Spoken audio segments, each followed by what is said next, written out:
Picking up rubbish probably doesn't sound like a very appealing thing to do.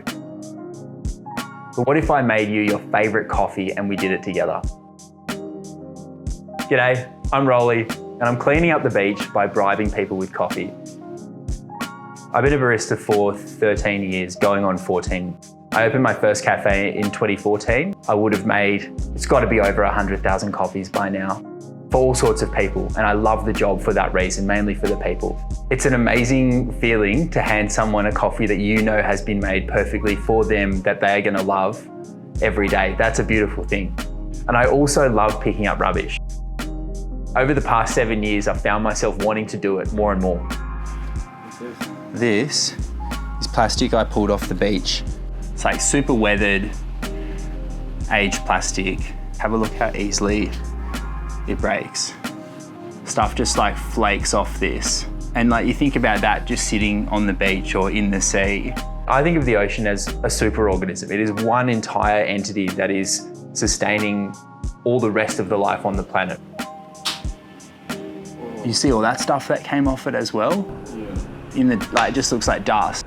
And it's all breaking down at different rates, but it's all going to hit the same endpoint of microscopic pieces we have no defense for, which will enter our bodies. They're already entering our bodies in fish. They're already entering our bodies through our waterways. How would you feel about, you know how instead of seasoning out a restaurant with salt and pepper, imagine someone just had a pepper grinder full of plastic. It's like, more. Your life does depend on it, whether you realize it or not.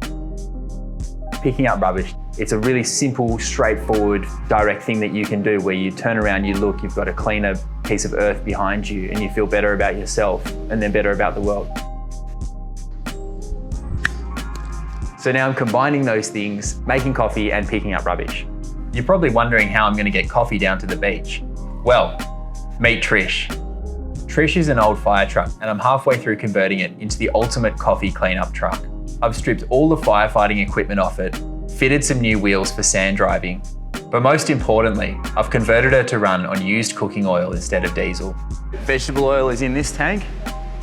It comes out of this hose, through all of these hoses, into this fancy gadget, and then that's what runs the motor. I collect used oil from restaurants, filter it in my garage, and then run it through a special fuel system I've installed in Trish. It's not as simple as just like changing a new fuel tank and then the fuel from that tank going into the engine, job done. I reckon I've spent 20 hours a week. More than that though, because I think about it all the time, whether I'm actually on Google and looking up stuff or ordering parts. I'll be bobbing around in the surf thinking about how to correctly wire something that I've just learned how to do. Or I'll be lying in bed going like, oh, I'll do it that way. And then, yeah, so I reckon conservatively, 30 hours a week for 4 years, basically. That's the scary thing, is someone definitely could qualify themselves with a formal piece of tertiary education with the amount of time that I've spent on automotive forums, reading like pages of block text with no punctuation, but that's like the best you can get. So I needed bins for the back of the truck for all the rubbish that we pick up, but buying brand new wheelie bins felt kind of counterintuitive to that idea. So I went to the tip and found 3 perfect sort of weird wheelie bins. These used to be rubbish and now they're not rubbish anymore because they're perfect for what I need them for, which is collecting rubbish. The whole thing is just this is all rubbish.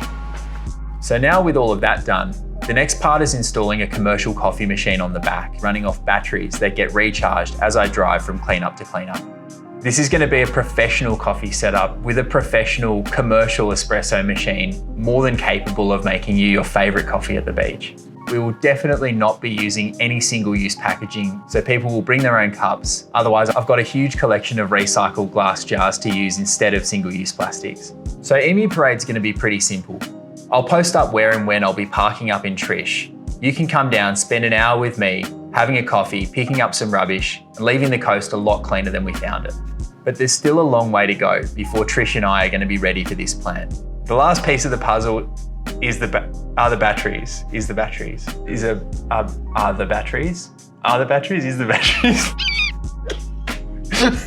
The last piece of the puzzle is batteries to run the coffee machine. They're really expensive, like 30 grand expensive. I hate having to ask, but I need your help. So much of our discussions about the environment are about how the planet is breaking down and what we've already done to ruin it. And we never talk about the stuff that we very much can do to make things better. And this is such an obvious start. If you can contribute, please go to my GoFundMe page. Thanks so much for watching this video, and I'll look forward to seeing you at the beach soon for a coffee.